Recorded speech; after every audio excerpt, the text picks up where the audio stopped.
Welcome back to Comic Shop Talk on the Late Night Collectors community, everyone. I'm your host, Nico, and joined with me today in person. Oh, look at this guy busting open his shirt like he's Superman here. Show that one off. Go ahead. Fighting crime since 1963. There you go, guys. Stand up. Let's see that shirt a little bit more in person there. Hey, come on. You gotta showcase this for us. That's a nice one. Yeah. There you go. That's a nice one. I like that shirt. Is that a new one? That's an old one. Okay, nice. I like that. Since 1969. It would have been nicer if it was fighting crime since 1969. You know, if it rhymed, but Yeah. Well, this is more authentic than there you go. I'm not there for the rhymes. That's right. That's right. Is that more symbolic of when Spider-Man launched? Or yeah. I'm not that old. I was about to say. Easy now. Yeah. No, today Chris is here in person in studio with me here today. We're having some beers, having some fun. So yeah, look forward to this recording of Comic Shop Talk here today. So thank you everybody for tuning in. Our lawyer, hopefully not lawyer, because we might be in some trouble. Some of the things we say on the show. Our loyal viewers here, of course, the Comic Shop Talk. Thank you for tuning in. And make sure you like and subscribe, guys. Make sure you subscribe to the channel. Of course, you can check back. We're on episode 116. You can check back our library of all these episodes we brought out. A lot of good discussions and times had throughout the last couple of years here of doing this show between me and Chris. And today we're going to be talking about the new comics that came out for the week of February 21st, 2024. Spoiler warning, as always, guys, we are going to be talking about what happens in some of these books. We're going to be talking about them and showing off the art. So there will be spoilers here and there. Be forewarned, you can always read your books and then come back if you missed out, on this initial episode because you're afraid of being spoiled, but maybe just carry on and be spoiled by some of these things. It's an interesting conversation and it may get you interested in checking out something you didn't think you'd check out otherwise. So there you go. All right, Chris. That all being said, let me grab my drink here. All right, here we go. All right, everyone. All right, cheers, everybody. Cheers. Let's talk comics. Let's talk some comics. All right, first up on the docket here today, I actually got to do a little shuffling now through my pile. We got Rise of the Powers of X #1, guys. Nope. Comics are upside down. Yeah, it would help if you put them straight. Yeah, Rise of the Powers of X. I think me and Chris both got the same cover here. Yeah, today. just an A cover here. And also, guys, make sure you follow us on Instagram as well, because lately we've been posting all of our covers before we record every week. Kind of showing off some of the covers that we get and the things that we're looking forward to reading every week. You can follow us on at Late Night Collectors Community on Instagram as well to see that when that happens. But go ahead, Chris. What did you think of this issue in particular? I have to give this one a quick flip through here to see what's going on. I thought it was a good comic when I read it. And I think there was a bit of I guess the problem might be with the dead X-Men or something. I think this might be skipping ahead. Aren't they talking about trying to find the Moria before, like the pre? There were some events in this issue that they referenced that are happening currently in the first two issues of the Dead X-Men, which the second issue hasn't even come out as of yet. But yes, but this sounds like that X-Men is already over because they seem to have nailed down the timeline when they can get to Moria before. I thought this also was supposed to be taking place in the future, yet when I was reading this, it felt like a lot of events in this issue, if I'm not wrong, or if I'm not mistaken, I don't know what your interpretation of it was, were happening in the present day. I don't know. Like, it wasn't this particular, the rise of was supposed to be taking place in the future. Yeah, I thought it was supposed to be years in the future. Yeah, they were referencing a lot of things that felt like current day in this. Maybe like, I don't know.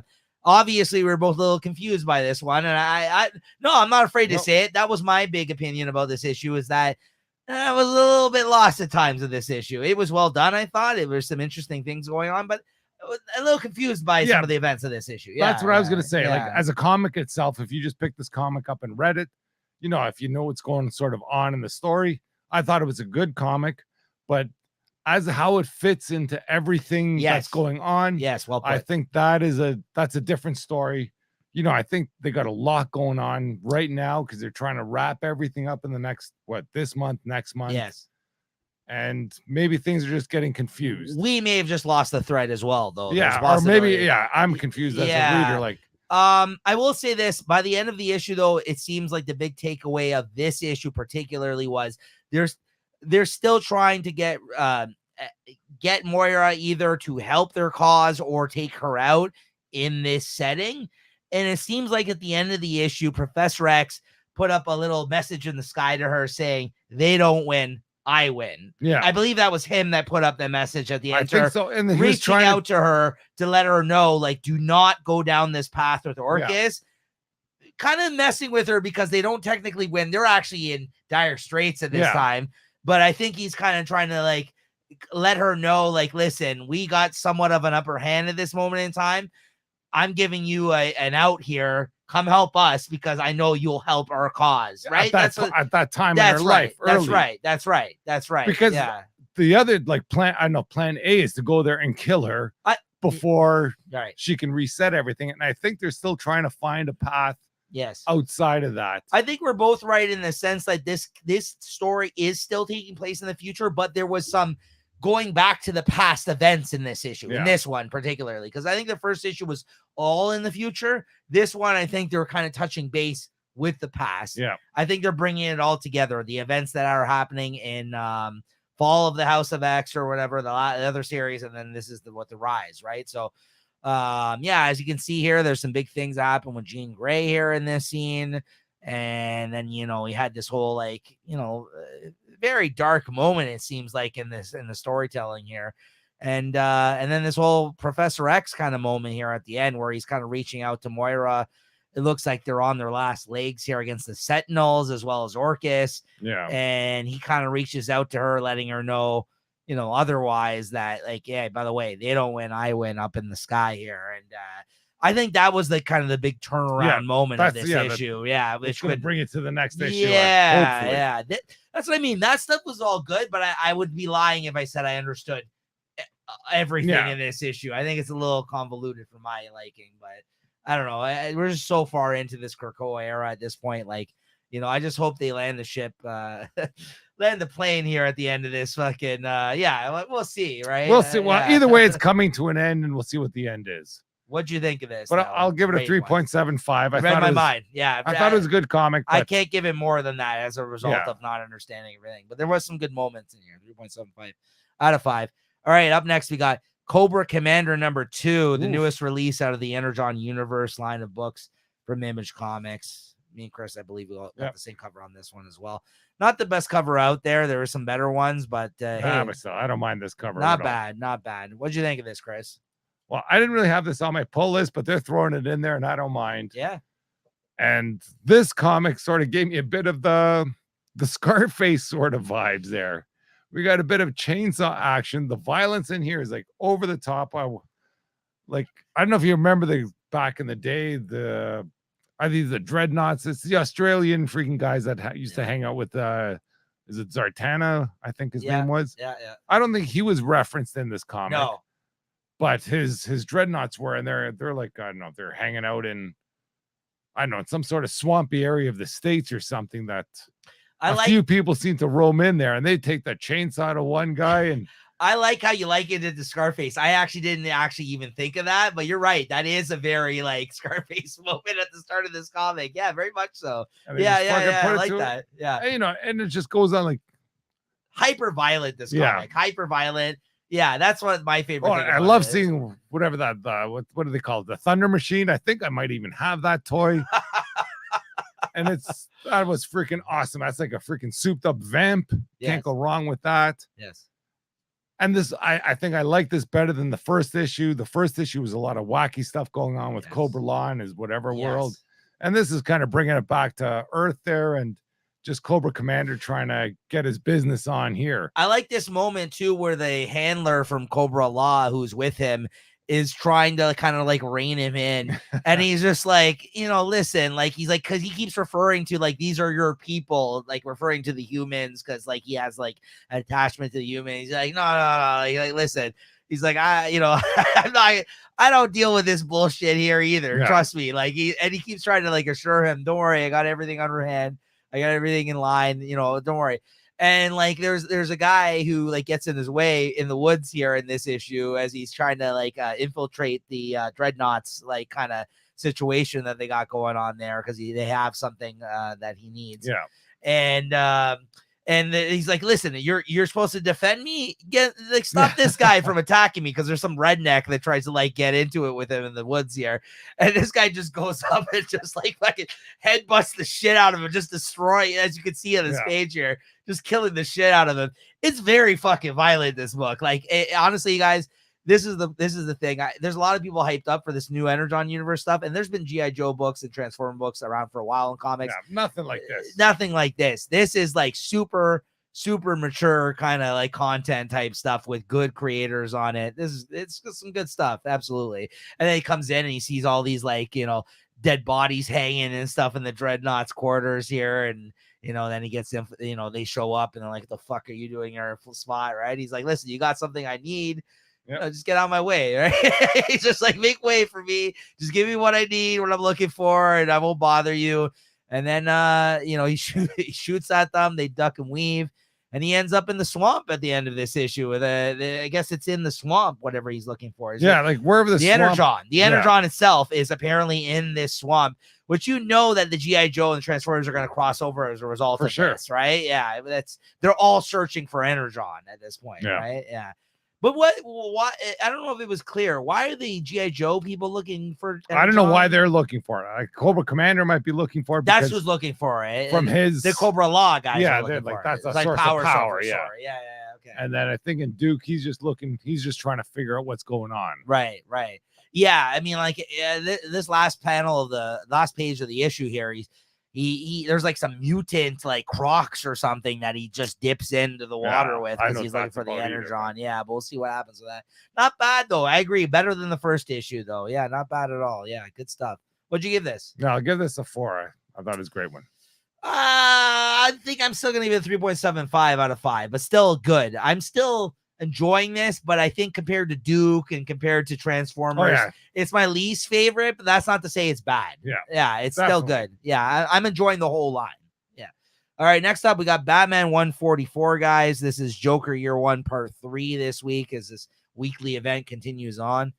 And I gotta hear Chris's opinions on this, guys, because he was not a fan. You got that? Is that the last week's issue? I think. That's last week's. Sorry, there you go. Yeah, there we go. He was not a fan of the first issue. It strengthened a bit with the last one. Where are you sitting now with this one, Chris? I think it's starting to grow on me a little bit because I'm figuring out kind of where this story takes place and where the storyline's going. And it's not bad. It's not the greatest freaking story for me, at least. I'm still stuck on where they left off before this story started, and I want to see where that goes. This just seems to be a bit of a stalling tactic for me. But either way, it's okay. Like, there's a bit more story going on with Joker, Zen-Ur, whatever, I don't know what you want to call him, but Zur-Anar. Yeah, Zur-Anar, like how that's sort of fitting in here. I don't mind it, but yeah, I'm sure you have a better take on this. Yeah, I mean that first issue again was not a great indication of what this has been, and I'm glad that of how quality I think this has been so far, because I think it has been getting better and better. And I also think it's, again, I said it last week, same thing. It's great that it's a weekly series, because like if we were waiting for this month to month, I don't think we would be praising it as much as we are, in the sense that we kind of are saying, hey, it's getting better. Not bad though. I like the Gordon side of this story so far. I love the artists involved in this. Yeah, it's enjoyable. It's a good Batman story. That's all I really got to add to it. Yeah, there's not too much else to add. I mean, I'm loving there wasn't as many dark, fucking weird looking Joker pages in this issue, but I think that the artists are really doing a bang up job of portraying both the past and present kind of scenes in this. Both different styles, kind of like, so you can easily tell where the story is at any given time. And yeah, I don't think this is so much as even Joker story so far as it is as much as it is also a Gordon story, as much as it is always also a early Batman story. Yeah. Right. So it's very good. Wasn't not in the story where the Joker was saying that he could kind of finish off Batman at any point, and he's just letting him kind of go because they're whatever, the same side of or the different side of the same coin. I'm not really buying that story too much. That's always been kind of like the love affair between like Joker and Batman, though. I know they're trying to push it, but they got to stop pushing that story. Yeah, it's been done before. Yeah, and I know what the heck he's riding a freaking horse around, but anyways. That's kind of like Batman Dark Knight type of Batman type shit, right? So what'd you give this out of? 3.75. Same. Yep. Yeah. I think the strongest issue so far was last week's issue, coming off the first issue. But I think we're like kind of going around the area of a 3.75 overall of the whole event so far. Yeah, this storyline. All right. Next up, Wonder Woman #6. One of our favorite books of this past year, end of last year, moving into this new year here. Great cover. Chris, I'm very interested to hear what you have to say about this one in particular. I have my thoughts on this one. I'm trying to see if what you think of this as well, because you can go either way here. Go ahead. I think I can see where you're concerned about. With the narration, I think I did. This is a wordy motherfucker, this issue. Yeah. Thank you. Yeah. But at one point, I did go back and read the beginning of this, and where the narration is. Basically, this is Sovereign talking to Trinity the whole time. It's the king. It always has been. Yeah. It's the king of whatever, the America, Sovereign, whatever Sovereign America. And he's talking to Trinity the whole time and talking about. The whole first arc has been that. And this is and that's what and I don't know where this is. It kind of interests me on where this is going to end. Like, he could be talking to Trinity 20 years from now, and this is just a story that happened 20 years ago. Like, I know this story is taking place in the present, but where he's narrating from could be somewhere far away. I have no problem with that. But in this issue in particular, I think I know where you're going with this. Yeah, please show it. Don't fucking spell it out to us I would have liked to see some action without the narration in this. This is a wordy bitch of a comic, this issue. And I have no problem if everything leading up to this, but this issue, end of this arc, just give us the fucking action moments. And this is what bugged me about this one. It was a little too much exposition for me in this issue with the narration by the kid. Yeah, come on. I didn't mind I like the action in here, but I didn't like the narration. That's what I'm saying. It bogged everything down. It actually would have been better if you just gave us these moments played out without that. I know that's been his whole approach to this story this whole time, but lay off a little bit for this issue. Like, this is everything kind of coming into the head for this fight. I don't know. Me personally, I think it was a little much. I didn't mind the narration, except he just used the same freaking tool like 2 or 3 times in the same issue. Like, how many times was it? Like freaking Wonder Woman got crushed, and they're saying, "Oh yeah," and she was done. But this was Wonder Woman. In the next panel, like one panel is like she's finished, and the next panel is but she was Wonder Woman. And she'll come back and, she lifts up that freaking thing and crushes them. Honestly, though, the art was, again, fucking good. Awesome. And the fact that they're fighting, by the way, that Tom King, for anyone who doesn't know, lives in Washington. I've heard him on podcasts before. He lives there. So, like, again, this is taking place in Washington. They're crashing into the Washington Monument. She literally picks up the Washington Monument and smashes it down on Wonder Woman in this scene, which was sick. She's by the whole, like, the whole Lincoln Memorial, which is, by the way, just ahead of the Washington Monument, because I've been to Washington. It's really cool. But like, that's what I mean. Like, all these fight scenes and where they were and the meaning behind it were all really well done. But then you got all this fucking narration over it. And really, for me, it just took a little bit away of the moments for me. Like, more like show it, don't tell it. And comics is always like the thing that I love. Like, know when to lean back a little bit. I think the culmination of this story leading into these scenes in this issue, he could have, like, look how many fucking panels are on this page and showing on the screen right now. It's too much for me. I don't know. It didn't seem to deter your enjoyment of it, though. So, like, I thought it was good, but I just didn't like them leaning in, like, because the first look at that. Like, mean, like fantastic moments in this issue. Just like, but that's it. Like she had the first battle with what's that, Gitana or whatever her name is. yeah, And then you think she's done, and then she comes back, she beats him, and then the second one, I know the second battle is with Darkseid's daughter. yes, that's right. And then Sin, yeah. and then Oh, they no, have that's not a her name. friggin- That's not her fucking name. What's her name? I forgot her name. Not Sin. I'm thinking of that other thing. I know they Yeah, have a yeah. tooth and nail battle, and I think that was great. And you think she's gonna lose that one, but at the end of it, once again, they're saying, "Oh, Grail. yeah, Grail." It's Sorry. like, oh, but this is Wonder Woman. She can overcome, and then enough of this no thank you business. Okay, I thought it was fun in the beginning a few times. I think she throws this line out here again. Yeah.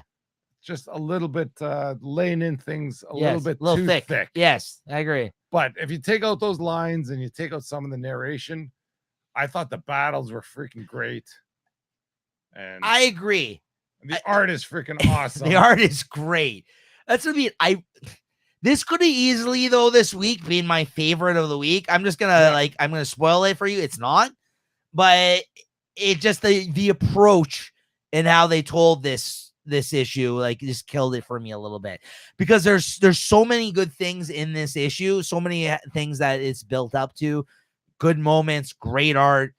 It just I don't know, it was just bogged down with a couple of things I didn't really love. I still really love this book, though. It's a great book. Yeah, that's why I mean, I don't want that to be lost. Yeah, this whole scene with the rain coming down on her and collapsing, because also, again, these Trinity backups have been very cutesy and stuff, everything before this, but they're actually growing on me. I'm actually liking some of these stories, these Trinity moments, with them having to babysit her, Trinity, and let's go to the moon. They're like, all right, fine. And at the end of the night, they're so exhausted from taking care of her, they fall asleep on the couch. Just feels like a very Tom King, obviously being a parent too, knows I think the struggles of this kind of thing of raising children. So you can even tell these guys are not ready for for her excitement, for her energy. This Trinity, right? Damien and fucking oh no, it is Damien and Damien and that's right. Whatever, Jonathan. Yeah. So what'd you give this out of 5 then? It's hard to say for me, because I'm giving it a 4.25. Wow. There's some freaking great moments in here that full on comic moments. I was skirting on a 3.75, but because the art and like you said, some of the moments are really good, I'll give it a solid 4. I just think he could have used a little less narration during this issue. It really fucking bugged. It affected my experience reading the book this week. I will say that. But yeah, it's not in contention for best of the week for me as a result. But yeah, it's a good issue nonetheless. All right, Chris. Edge of Spider-Verse #1. Oh, here we go. I got a little bit of variant cover. Oh, let's take a look at that. Hold up. Oh, yeah. Spider-Girl 1 homage. Yeah, very nice. A little Mary Jane there wrapped up. Very not cool. too bad. Yeah, but I believe the A cover is the cover you want to have if this was the big deal. There it is. We got Weapon 8. I don't know which universe it takes place in, but I don't know. Did you end up reading this at all or no? I didn't know. Okay, so we got it sort of jumps into the Weapon X timeline, I guess. It looks cool in a different universe, and Peter Parker is Weapon 8, I guess, before Weapon 10, and he's out there chasing Wolverine.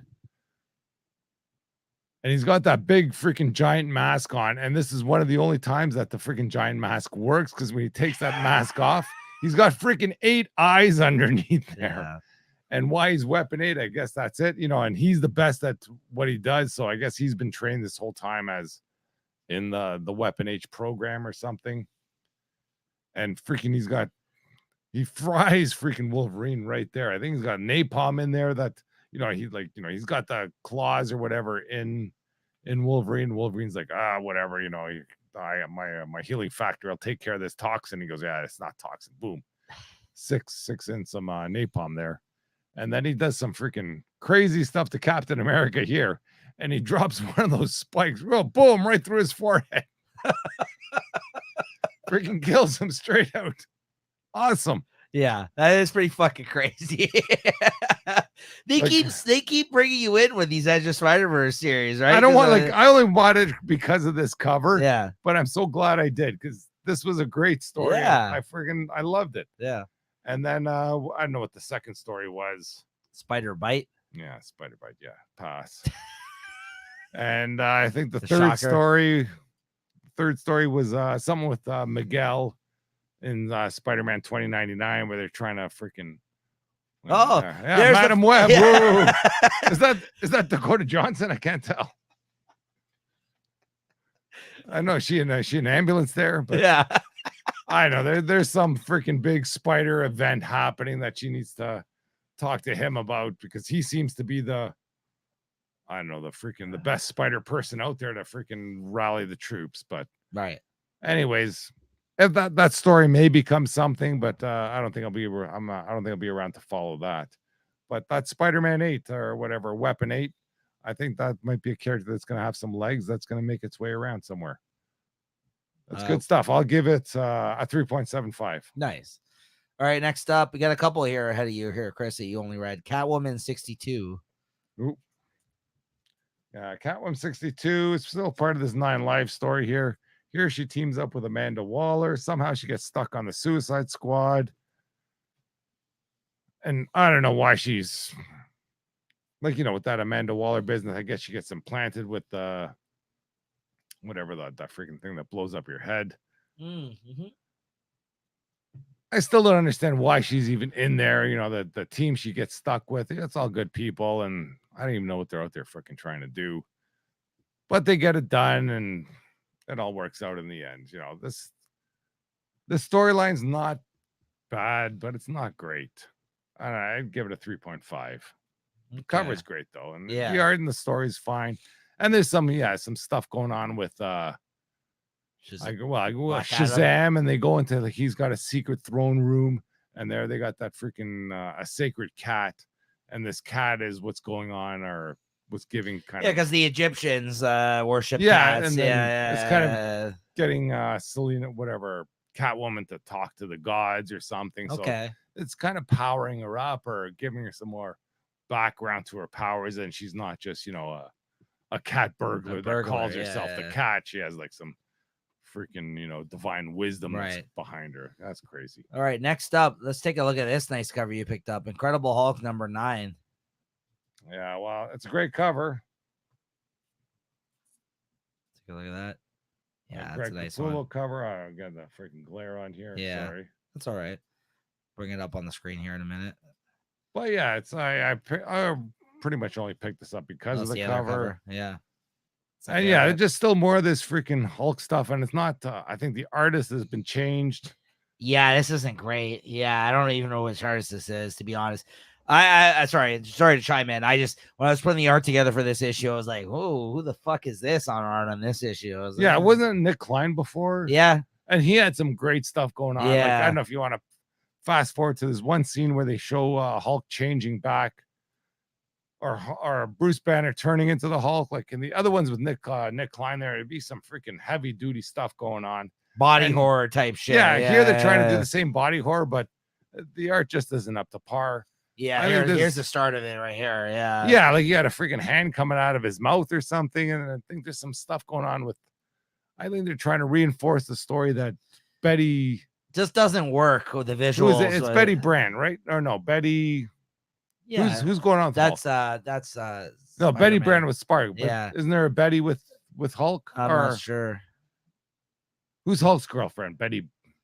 Oh, well, she's also Betty Ross. Yeah, Betty Ross. Yeah. Yeah, because that's what's really the whole gist of the story is that Betty Ross has been talking to these beasts there, and if Bruce Banner gives the Hulk to the mother of the beast, then they'll give Betty Ross and Bruce Banner, a new lease on life, and they can go live their lives and be happy together.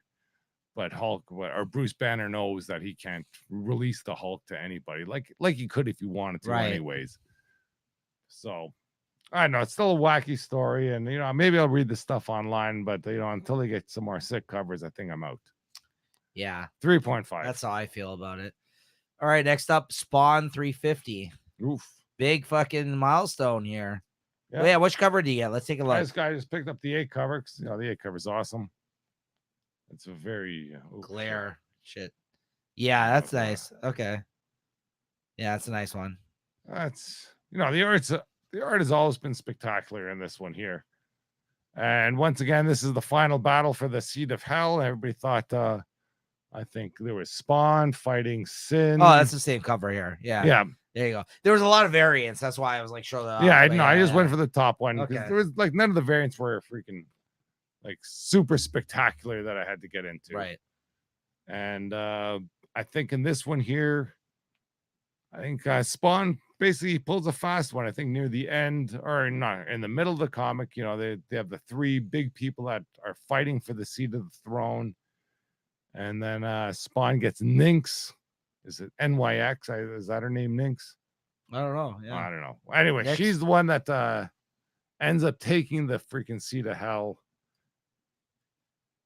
And who is this motherfucker that looks like Lex Luthor in his costume? This guy is Sin. That was okay. Calling Nostro from before. Like, if you've been reading the whole way through, he's been a character that was just kind of okay, one of the guys that somehow ended up in the friggin' a power seat of hell to fight it, and then since. Yeah, because that like straight up looks like just Lex Luthor's power suit that he wears, like in the comics. But either way, at the end of this, we have the new person on the seat of hell. The Clown. Yeah, Clown. Yeah, I think it was Clown and Nick, or Clown, the Violator, Lex Luthor guy, and Spawn. They were all fighting for the seat of hell, and Lex Luthor and Clown, they were kind of fighting. And then Spawn's like, here's my big gun. Yeah, he had some freaking hell gun. And then he kind of during that battle that freaking distracts everybody for that Nyx, who's the queen of the green world or somehow to take the seat of hell. But she seems to have some bones to pick with Spawn because she sends everybody at the end of this, everybody gets sent back to Earth that's from there. Okay. And they go back there with no powers. So that's where things are starting off in the new. Is that this chick here? Yeah, that's her there. Okay. So she's the new god of hell, I guess, whatever you want to call her.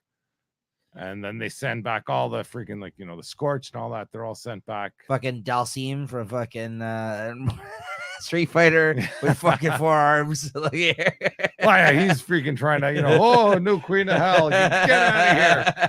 So, you think she's a good person, but, she has her own agenda. There's her throne. Of course, as soon as she sits on the throne, she's got all the spikes and everything. Well, that's why everybody was trying to get on that throne, is because when you sit on the throne, then you get more power. Your power is multiplied by like 100 times.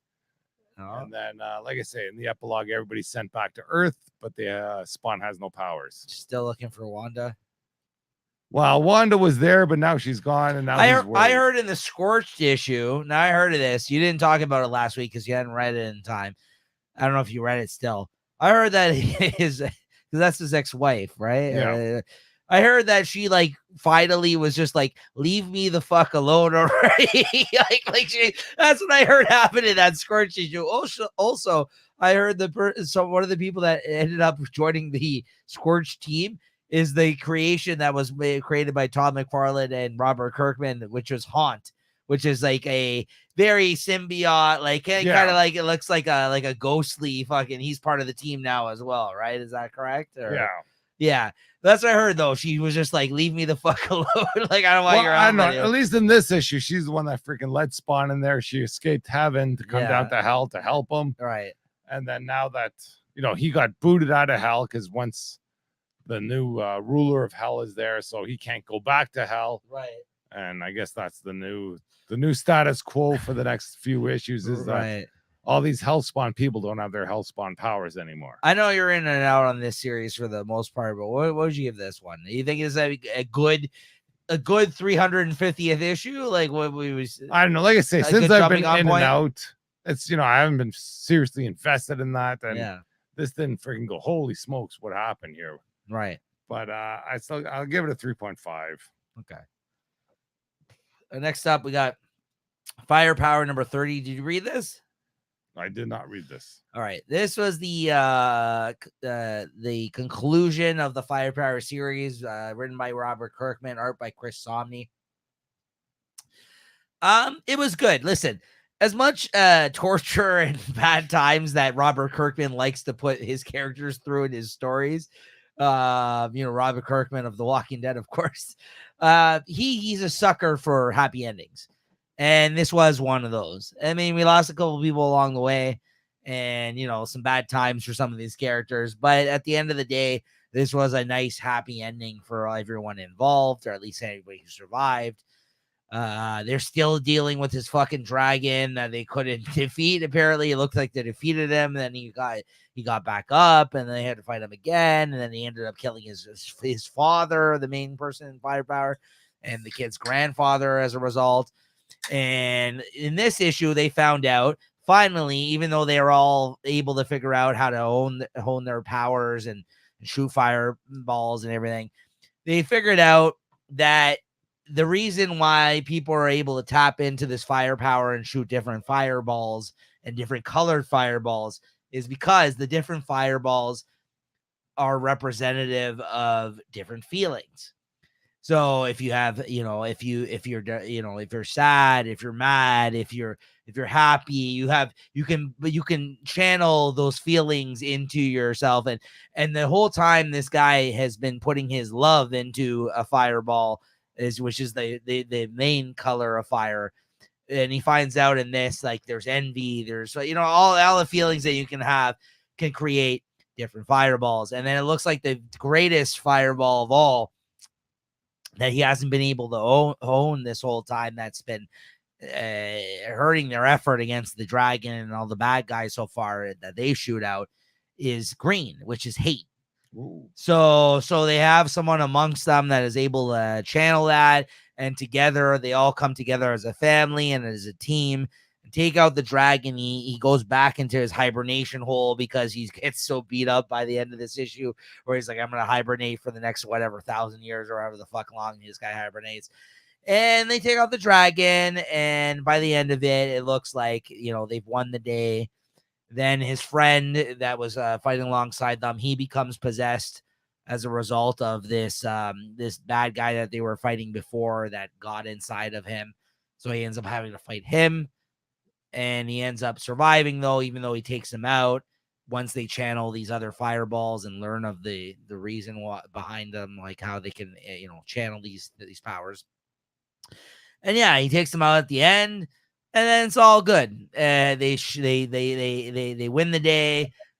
They defeat evil. They shoot to the future, show you a future part where his daughter is grown up. She's going through the mountains with her boyfriend, going through this journey of climbing up the mountain 15 years later. And then she reaches this place where her father is the old wise person that runs this whole temple up in the mountains now for these people that learn the firepower and everything else. And he's taken over for his his sensei, essentially. And that guy, I guess, has passed away since where we last left off. And he's the guy who's running the whole kind of the whole operation there. And then she touches base with her brother. Everyone's happy. Everyone survived 15 years later. And, there's the statue of his master, the guy that he, basically took over for. And he says, if prophecy is correct, he will be resurrected at some point in the future. And he'll be like our person that we look up to, like the dragon. And we did things right. We set things right. We've accomplished everything we set out to do. So it was a nice end. Chris Samnee art has been consistent and great throughout. It was a good series. I've really enjoyed it. I'll give it a 4 out of 5 because overall I think it's been a great series. But they didn't swing any crazy punches at the end here where I'm just like, wow, what a fucking crazy end. It was very by the book, very well written though, very fucking good way to go out. And everyone ended up being happy at the end. So yeah, good stuff. Good stuff. Next up, we got Gods number 5. Chris, you didn't check this out? Yeah, you're laughing at that. Yeah, you should be laughing because once again, I don't know what the fuck's going on in this one. Yeah. This is an interesting story. Good art. I don't know what Hickman's still going for here. And, this is just like a a version of Hickman where, you know, you either like it or you don't. And compared to even other things we might be talking about this week that he's written, it's not very it's way out there compared to like some of the other shit that we're going to be talking about here today, where it's like very, you know, you can understand what's happening in the story.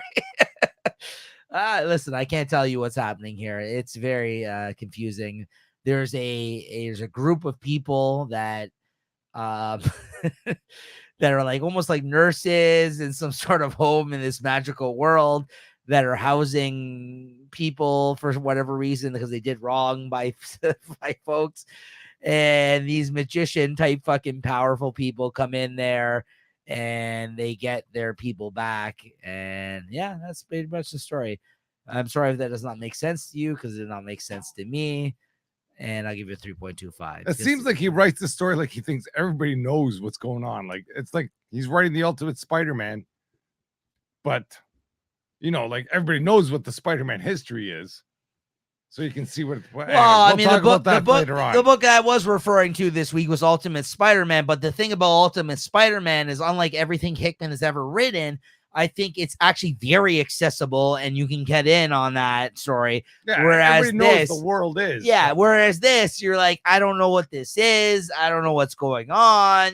I'm just going for the ride. But yeah, no. I did read this one online, yeah. And this is another pleasant surprise.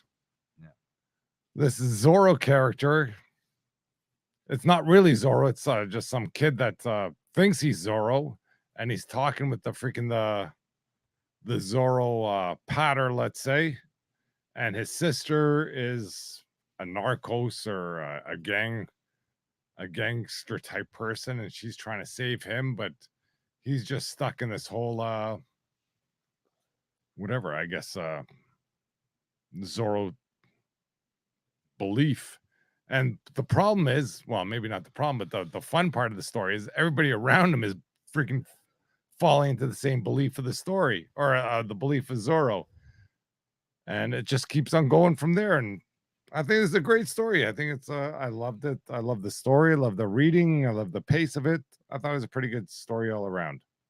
Yeah, I agree. I'm not like a huge Zorro fan, but Sean Murphy is writing a great story here. And like you said, it's unexpected because it's not technically Zorro. It's a guy that's crazy that thinks he's Zorro, and has had a lot of personal trauma in his own life, and he's kind of leaned into this whole Zorro persona. Excuse me.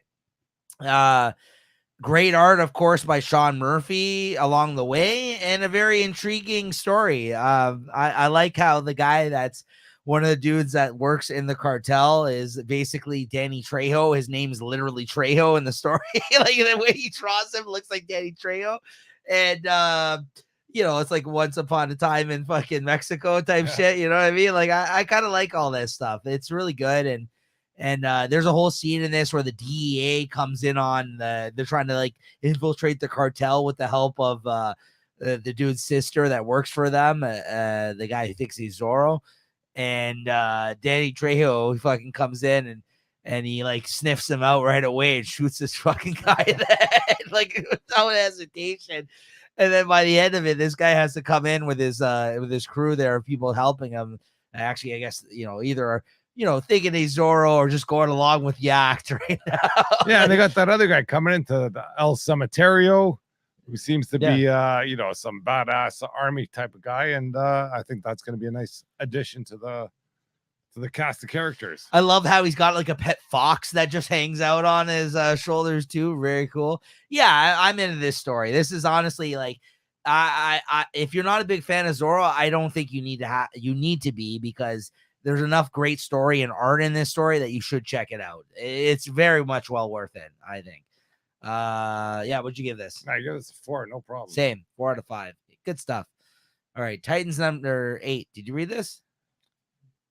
I think I may have. You might. Oh no, I don't think I read Titans. I read Nightwing. Okay. Not this one. Titans number 8 kind of continues the story that spun out of the events of the what was that on the Beast Wars? Beast Planet, I think, or whatever the hell it was called. Beast, yeah. But whatever that story was called, at the end of it, it was mentioned that what's her name here? Raven. What? Raven. Raven was is she the person that she was in that end of that storyline wasn't herself, it was her evil side. And that is true. That is what's going on here. She's speaking to her father here. And this whole like kind of he's like, yeah, do right by hell by like, messing around with this team now, infiltrating them, and yeah, there's a whole thing going on here now between like it's clear that she's imprisoned in the actual her good self is imprisoned in that crystal there.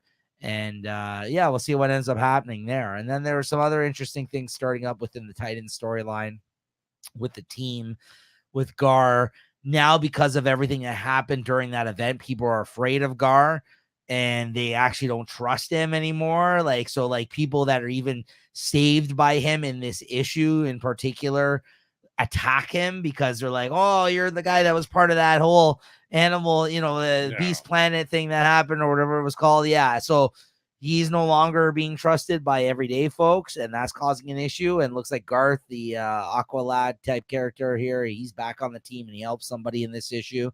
So yeah, it's just kind of dealing with a lot of the fallout of that event and some of the stuff that happened between that and Nightwing. So if you guys are interested in that, I think this is worth checking out. I'll give it a 3.75 out of 5, though. I did quite like it. Steven Segovia on art, good stuff. Nice. Yeah. So I give this 3.75 out of 5.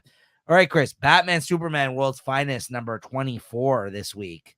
This is the culmination of the end of this Kingdom Come storyline that we've had. Oh yeah, let's check out your cover here. That's a good one. Yeah, it's got a little variant cover here. Not too bad. What'd you think of this? I didn't think it was too bad. I had big hopes for this. It's back to that Kingdom Come world. And I really don't like how things happened or things changed at the end there. I thought they'd kind of delve into more of what sort of went down with all the dead superheroes, I think, when they first started in there. And, I guess everybody's on the same side. They're all fighting Darkseid there. And he's there tracing, what's that, Gog? That's empowered or that's captured. Gog has the anti-life equation in his mind or something. Yeah. Well, that's what he's there for, is the anti-life equation. Yeah. That's why he's there. And then I guess David or Boy Thunder, whatever they want to call him. Oh, he's got the solution. And he just fries Gog. I thought that was great, but of course, Batman, Superman, they go, what are you doing? You can't freaking kill him. And he thinks he's the hero for doing what he did. And then you move on to the rest of the story. I think they touch base onto what happens in the future with the Kingdom Come series. And it all ends, I think this whole arc started out with a lot of hype, a lot of hope. But I think it takes away from the Kingdom Come series itself, because now Superman there, the Superman of whatever this Kingdom Come world, he comes off as a bit of a weak person, which when I read the first one, he was a very strong person. So that's why I didn't like this. I didn't like the way it ended, and I don't like how this freaking went down. Wow. I don't know. What did you think? I love this issue. Mind you, it's been a while since I've read Kingdom Come. I know you've read it more recently, so maybe I would feel likewise if I had read it more recently, because it's not in my mind as fresh as it has been with you. But I just love the presence of Darkseid in this issue. I love when he showed up, he just slapped the Flash aside. Like, this was one of those moments where I'm like, this is a bad guy that's like, you don't see that often. So when he shows up, it better fucking mean something. And he meant fucking something in this story. As far as I'm concerned, no. He fucking slapped them aside like they were nothing, these heroes. They had no recourse at all to take him down. They had no choice in what they were doing. And they were about to lose. And then that's why it's interesting that they gave him shit, because he did the only thing he thought he could do in that moment. His only recourse was taking out his future self and like a Van Gogh there. And like you said, and destroying him. And as a result, like, it fucked over his whole plan, and then he wasn't able to do anything about it, right? Like that. I mean, is it even his future self? I don't know, but No, it's not his future. sorry, self. yeah, it's not his future self, but it's who he would grow to be through Kingdom Come times. Though that's the culmination of the storyline, is that Superman has to come to a future setting and actually remind him, kind of like to set him on the right path, to be like, you don't need to do this, like, you know what I mean, like, you don't need to become this person. And then it kind of gave you hope at the end of this, where he could like lead a next group of people amongst his universe to kind of like, that's what I mean. That's what I liked about it. Like it had the whole Superman hope moment here. Yeah, he's old and he literally comes to him in this moment. And like, you know, I'm not spending so much time to see where it aligns in the timeline as much as I'm like, this is a good story. Like I love this ending of this arc. I agree with you. It kind of ran out of some steam for me towards the end of the story, but this issue I thought was excellent. I love Darkseid showing up. I love how he fucked shit up. I loved how they fucking came to some sort of a conclusion here and judged him at the end for doing what he had to do, even though they had no better answers for themselves to beat Darkseid in that moment. And I love how he fucking came to him and like tried to show him a new way here at the end. I don't know. I liked it. I'm surprised he didn't. Okay. What'd you give I'd it? rather have seen them freaking happen. What happens after freaking Kingdom Come than before, because you can't change Kingdom Come. Kingdom Come is like freaking canon. But yeah, whatever. I love Kingdom Come. I know. 3.5. 4.25. 3.5. 4.25. 3.5. I said. Oh, I thought you're trying to change my. No, I'm giving 4.25. I loved it. Wrong. Superman 11. Yeah, I think I read this one online as well. Is this the? Oh, yeah, this stuff here. I didn't know what's going on in this one either. I had some high hopes for this as well. And now I think there's freaking some. Was there some like freaking kryptonite gas there that they got a freaking hold of that they've. Yeah, so I didn't like this because like at the end of this, it turned out to be Lex Luthor's mother who fucking took him down. And she was behind this whole orchestration of fucking fucking with him and his company. Yeah, that was sort of out of the blue. Like, yeah, it was lame. Yeah. It was lame. And then like it had to do with his mother and like some ex-lover. Yeah, even the characters. I thought Groth at one point was Lex Luthor's mother because she's kind of freaking has that. Pass. Yeah, I didn't like the conclusion of this either. Yeah, I thought this was kind of weak conclusion of this arc of all the shit that's been happening to him and Luthor. I mean, we're in the 11th issue. We had some weird Western issue last issue. Yeah, no, thank you. I'm still not buying this freaking Luthor trying to freaking be a good guy still. That's crazy to begin with. Yeah. But yeah, I'll give it a 3.5 as well. Yeah. 3.5. It wasn't that bad, but it was. It's crazy. It was a little disappointing of an end to the storyline. Daredevil number 6. No, I didn't read this. Oh, I thought you did. No. Oh, Jesus. That's the only reason. The only reason I read it is because I thought you said. I thought I might get it, but I didn't get it. Okay. I don't mind. I mean, I was out on this series. I don't think I'll be reading it past this. I was already out. I was well spoken about it being out in this show, but the only reason I read this because I thought Chris said last week that he was going to read this. But Doctor Strange was in this, so I was like, okay, I like Doctor Strange. I'll show up for it. It was a bit better than it has been lately. I will say that. They kind of go over a lot of the events of why they've been happening to him in his life in this issue and why the demons are attacking him and all that. Doctor Strange shows up because of the shit that he helped him out with She-Hulk last issue. And this issue, he explains like, well, obviously, because they ended the Chip Zdarsky run, you ended up in hell. Somebody followed you back out of there. He's like, oh, yeah, that makes sense. I guess some people followed me out of hell. And these are the demons that are ruining his life right now that fucking apparently followed him out of hell. And they also are taking place of the whole, like you said, like the different sloth, like greed, like all these like different types of like demons that are representative of like humans. Does Doctor Strange at least freaking bring him back to who he was, or nope? Oh, yeah, fucking he just basically like makes a point of the fact that this is what's been going on with you, And good Yeah, luck this is fighting who these you are demons. now. I Yeah, can't yeah. change anything. And what I will say, the person that shows up at the end of this issue that he has to go confront now, that's representative of one of these. Also, he has a whole new white suit in this. It's a white suit now. The white suit. Oh no, that was in the because Zdarsky was at the end of the the white that suit. was when he was So it's in- back now. It's back. Yeah, you're right. right. That's right. I just remember that. It's back now. It kind of looks cool in this issue. He beats the shit out of some people for some information, and then at the end of the issue, guess who is the hero? Take a guess at who is the hero that he has to go confront now that's being possessed by one of these demons. Go ahead, guess. I don't know, Wolverine. You got it. Oh, there he is, guys. The most possessible of all Marvel characters. I give this a 3.5. It wasn't that bad, but I'm still not very interested in it. Nightwing 111, Chris. Yeah, I read this one online. I think I was trying to get out of this comic. Then I found out it's the last run for Tom King and the artist there, Bruce. It's Bruce. It's Bruno Redondo. That's it. Sorry. So I might be getting back into it. So I read this one to see what's going on. A lot of Batman in this one. I think there was some who's that? The guy that freaking blows out your chest. Heartless Copycat was in there. Yeah. And but still gets that thing there where they're freaking Batman and Robin are standing the thing. He's okay, let's get out of here. He's I can't go, I can't jump. He goes, okay, we'll take the stairs. What the heck are they talking about?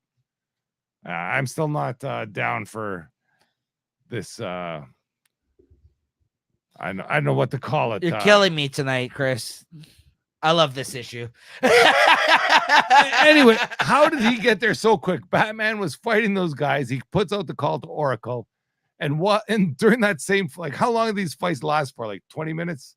He gets on his bike, freaking rides out there. I know he might be in the same town, but yeah, this one didn't pan out for me. I love this issue. I love the moments between him and the kid trying to help him find a better way there with his family being killed as a result of this heartless copycat.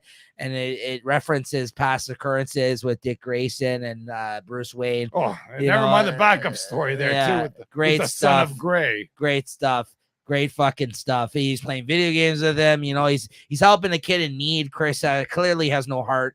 There's a great moment. I think DC Comics right now is trying to sell their video games because this is not the first time that they've been playing video games. Wasn't there in Wonder Woman? They're playing video games.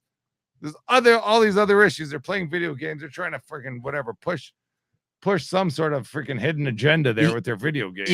You get some great fucking like conversation between Bruce and Dick, which you really haven't gotten all that much in here in this Nightwing series. You get some good time between the two because they're usually not very personal between one another because it's fucking Batman. Some great fucking back and forth moments. And at the end of the issue, you find out this like person that's a horrible fucking parent is probably the one that's behind this whole heartless situation. Yeah, great job there, Robin, freaking super detective. You freaking send the kid back to the freaking. Then you got some weird fucking medieval times like Batman story at the end. But the thing I did like about this backup story, as much as I didn't really like the story, is it has Francesco Francavilla on art, who I'm a huge fan of. So great issue. Yeah. What'd you give this? 3.5. 4.25. Greatly disagreeing with Chris here today. X-Force 49, guys. Here's a good one. This is shit. No, go ahead. I read this. Go ahead. Come on. This is like a three. It was good. It was really episode good. of Three's Company there. A little bit of misunderstanding.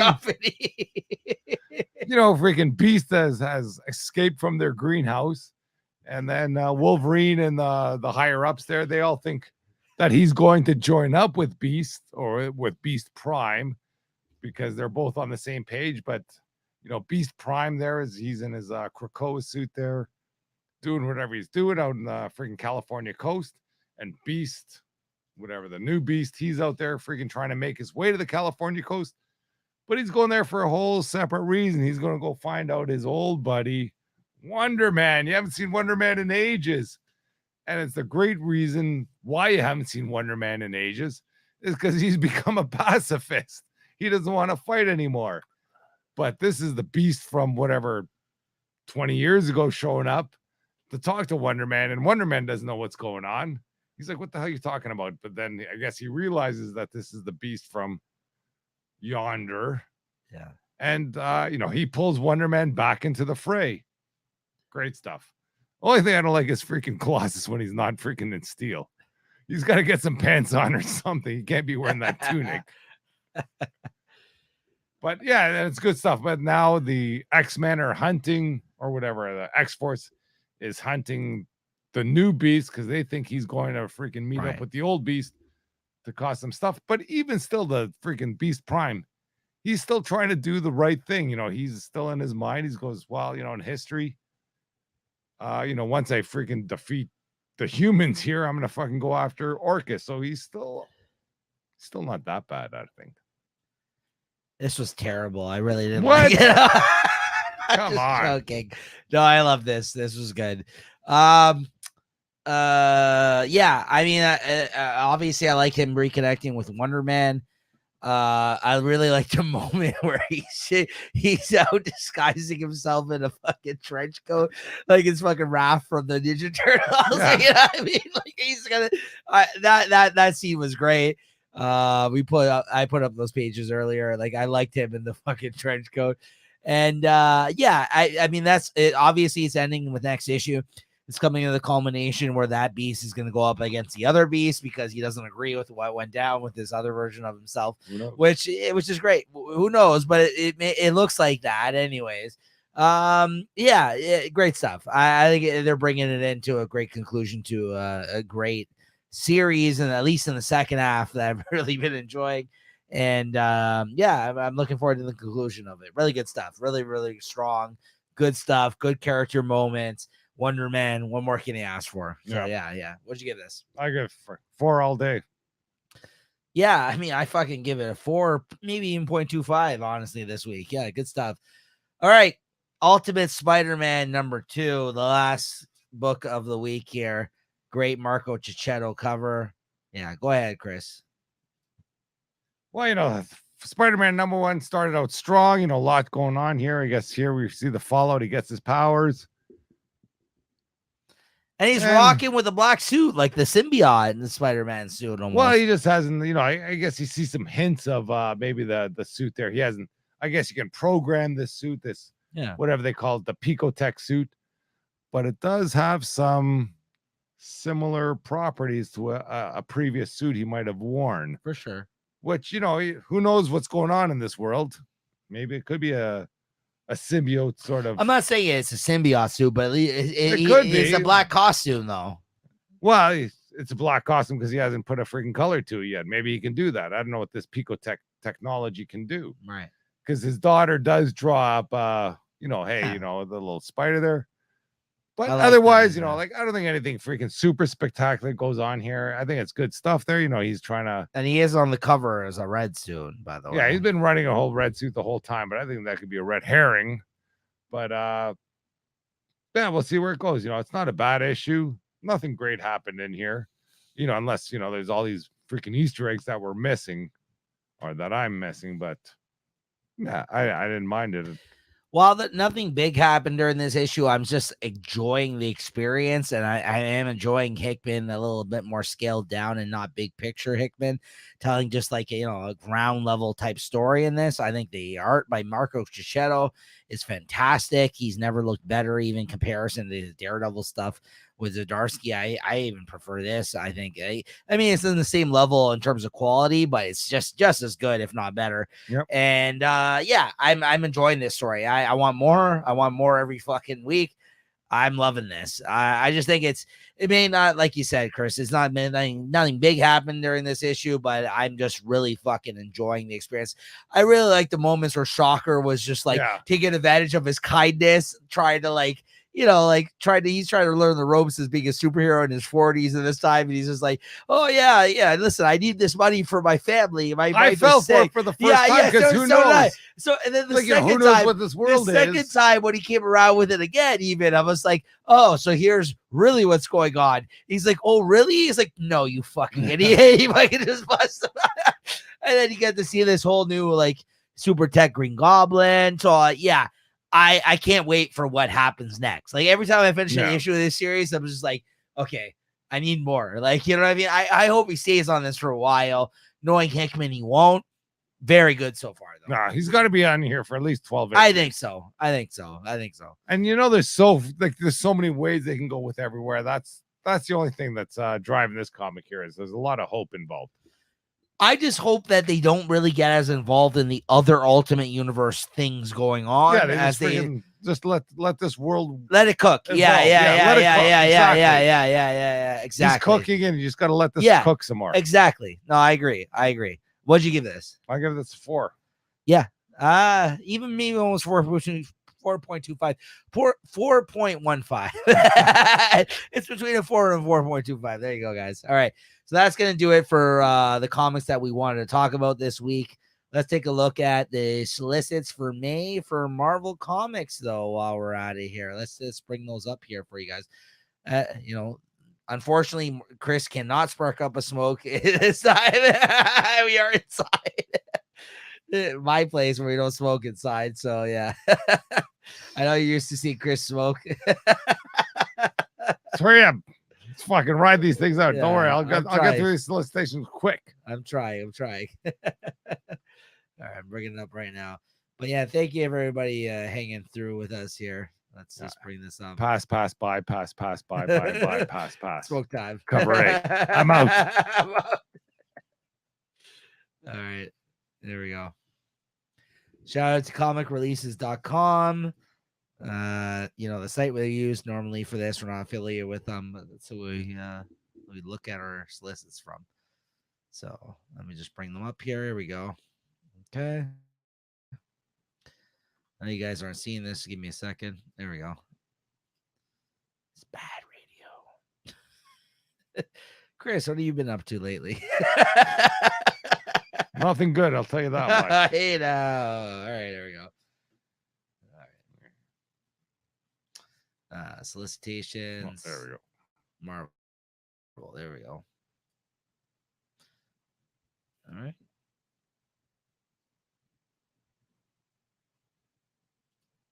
Okay. All right. Going past the collected editions here. Here we go. The issues, things we talk about on the show here. All right. It's coming up on the screen there, Chris. Yeah. Yep. Okay. All right. The covers aren't loading really, but on my end, yeah, they're not. Yeah. Oh, sometimes a lot of Blood Hunt. It looks like it was resolicited because I feel like we talked about this last month. Oh, yeah. Is that like a Blood Hunt 0 that we saw before? Yeah. I don't think it was a 0. I think it was number 1. I gotta say it was resolicited and pushed back. Blood Hunt number 1. Yeah, I'm in on this. I'm in, but I'm friggin' the more I hear about this or more I see what's going on, I'm not that interested in it. Red Band. Yeah. I'm gonna buy the Red Band. Number 2 as well this month. Yeah, I'm just going after the Blood Hunt, whatever the main series. I don't think I'm going for any of the tie-ins. Same, sure. Same. Dracula Blood Hunt 1 of 3. Yeah. No. Midnight Suns Blood Hunt 1 of 3. No. So I'm trying. I like the Midnight Suns though, but yeah, I don't care about Union Jack the Ripper. Yeah, I like that. I like Union Jack. Jack the Ripper is a funny kind of play on words for Union Jack though, but yeah, no, I'm not in on this.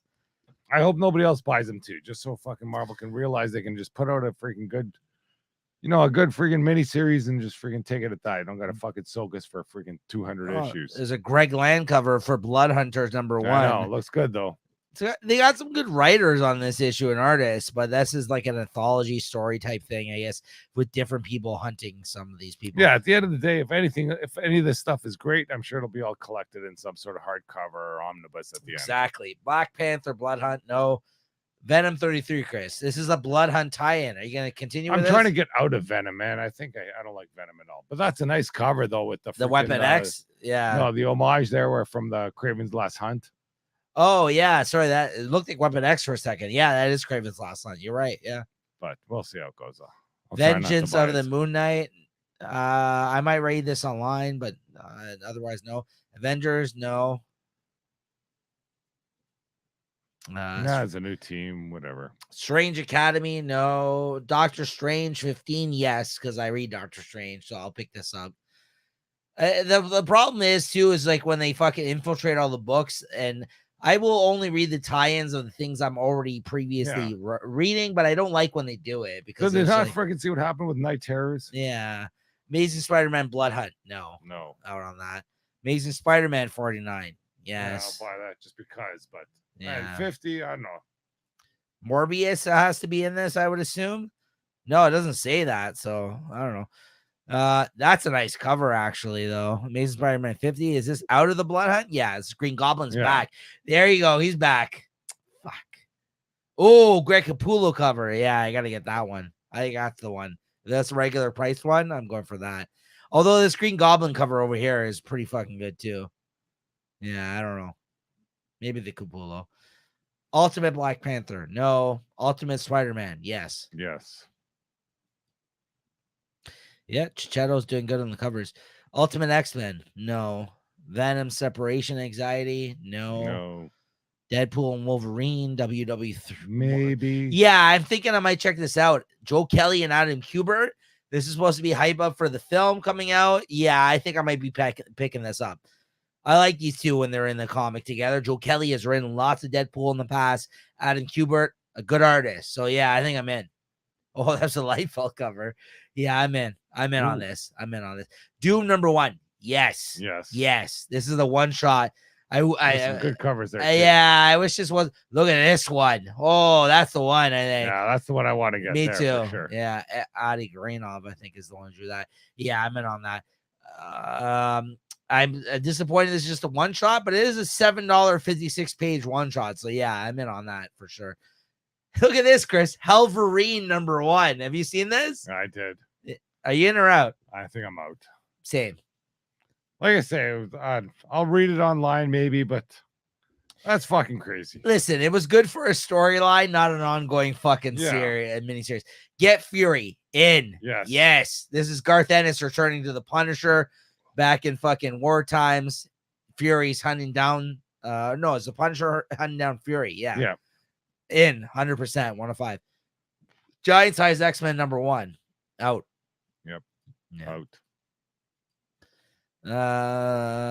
Avengers Twilight 6 of 6. Yes. Oh, yes. All in.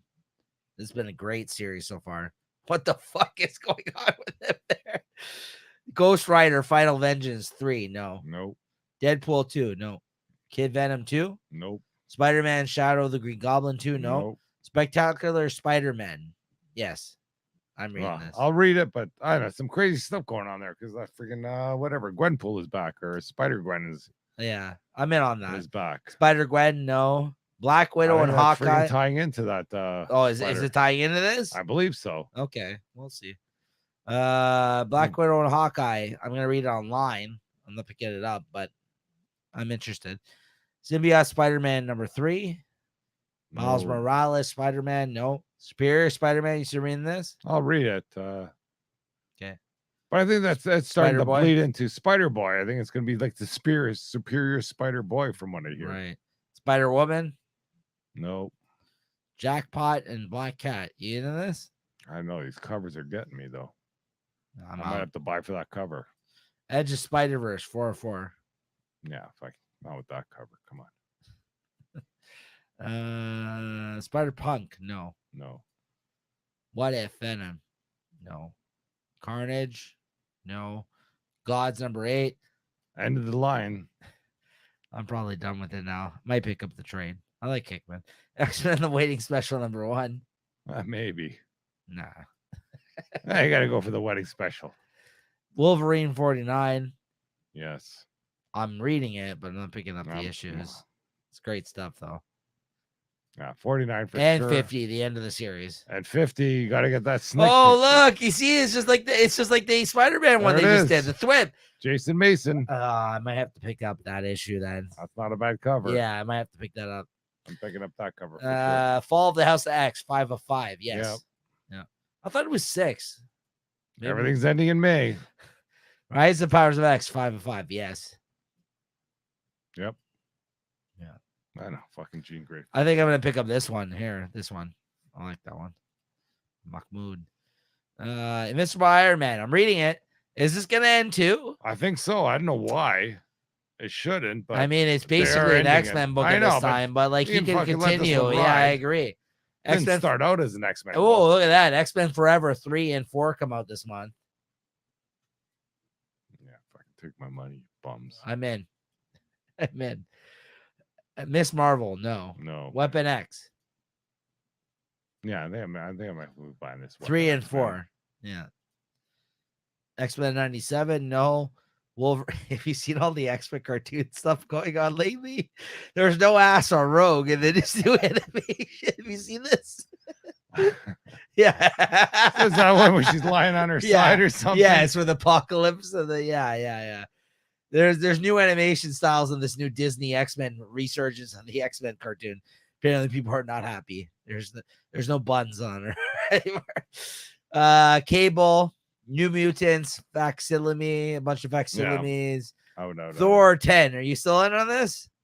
Well, we'll see. Oh, I might read it, but I don't think I'm buying it. gross. Captain Marvel number 8. No. Captain America number 9. Number 9. Yes, No. I'm reading it online at least. Been good. Power Pack, no. Nah, he's still fighting fucking demons in there. Yeah. Night Thrasher number 4, no. Oh yeah, for sure. No. FF20, yes. I'll read it online. I'll read it. This cover is freaking. It's growing on me the more I see. Alex Ross is killing it with the covers. Yeah. Lately, yeah. Sensational She-Hulk number 8. Yes, I'll read it online. Why not? Yeah. Scarlet Witch and Quicksilver. Yes. I like my She-Hulk green. She's green on there. What do you mean? Well, that's what I said. Incredible Hulk 12. Are you still with it or what? should Nick be Klein up. is back.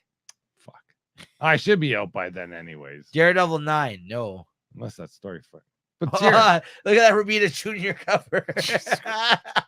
but the solicitation, now that freaking Elektra is back with freaking him, there's got to be something. He's got to be remembering what's going on. The piece Matt Murdock thought he found started to crumble into bloody rubble, and as enemies surround Matt and Elektra from all sides, Wilson Fisk makes a mysterious and dangerous return. Oh my God. Predator, Alien, all that bullshit. All right, we're done. Out. All right. Some good stuff. All right, Chris. What are you reading next week, man? Oh, fuck. I don't know. You don't have your list? I don't have my list here. I don't. Oh, fuck. I thought I had my Jesus phone beside me. Christ. Come on, Chris. How many times have you done this show? Yeah. Not here. enough. 160 times. I can tell you. You tell me what you got and freaking. All You're right. probably reading more than I am, anyways. All right. Next week, Harley Quinn 37. Probably. Amazing Spider-Man 44. Fucking crap. Yes. Avengers Twilight number 3. Yes. Yes. Duke number 3. Yes. Phantom Road number 9. No. The last issue, thankfully, of Punisher number 4. Yes. Thank you. World Tree number 8. Probably read it. All right. And now I'm just bringing up the list. Those are the things I'm picking up, guys, next week. Let's take a look at this, the stuff that's coming out. And maybe we'll identify some stuff that Chris and me are reading online or he's picking up. Let's see here.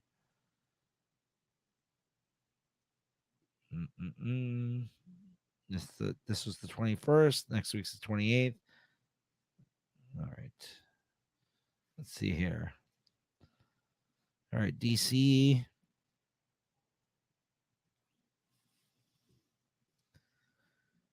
Dark Horse. No. I don't think DC. there's much DC coming out for me next week. No, not looking like much here. Penguin 7 might read online. Nothing else for you. Power Girl, you're not in on that, right? Depends on the covers, but I think I'm out. All right. Or stay tuned on Instagram on Wednesday or that's Thursday. True. There you go. You'll see the covers. You'll see what we pulled. There you go. Image Comics. No, I think that we said everything. Yeah. And then just Marvel. Dead X-Men number 2. Maybe we'll read that. I'll read that for sure, but Yeah. I think I figured out where they're going to with that story. Immortal Thor number 7. I'll probably read it, but I'm not like Invincible Iron Man number 15. Yeah. Yeah, we're gonna definitely read and talk about that. Punch number 4. I said that. Resurrection and Magneto 2. You gonna read that? You're out. I will read it, but I'm not gonna like it. I think that's it though. Yeah, White Widow number 4. Are you still in on that? I think there's a Rose Beach cover coming There next you go. week. So you might be in on that. All right, guys, that's it. Right, Chris, your favorite book of the week, my friend. I got it. Really, that one? Really? Go ahead. X-Force, baby. X-Force 29. Wow. Really? Yeah, what kind of garbage you putting up this week? What, World's Finest? Come Yeah, on. it is. What? World's Finest. Boo. World's Finest 24, guys. Don't listen to this fucking guy. This was a great conclusion to this arc. It really. You want the variant cover of mine? I'll trade you if you want. I don't want that shitty variant cover. Great end to this fucking story. Greatest fucking issue that came out this week. Don't listen to this guy. He's a hater, Chris. I mean, even though we do the show together, he hates on stuff now and then. So there you go. How can so you have old Superman, that's the Kingdom Come Superman. Yeah. With whatever the freaking Clark Kent, whatever the I don't know how they freaking label the new Superman. And he gives him shit. No freaking way. Great issue, guys. Old Superman should be freaking telling freaking young Superman how to freaking roll. Listen, this is my favorite of the week, not yours. So World's Finest number 24. Great stuff. Great stuff, guys. Definitely go out and check that out. All right. Wrong. All right, guys. Well, that's gonna do it for this week. Thank you for tuning in. I think me and Chris are gonna go at it after we fucking finish on this broadcast. Thank you for everybody tuning in. Make sure you like and subscribe, and we'll see you guys next week. Where Chris is far away from me, loving his own comics on his own time, hating on mine. All right, guys. Chris, thank you as always. Later, everyone. Cheers. Cheers.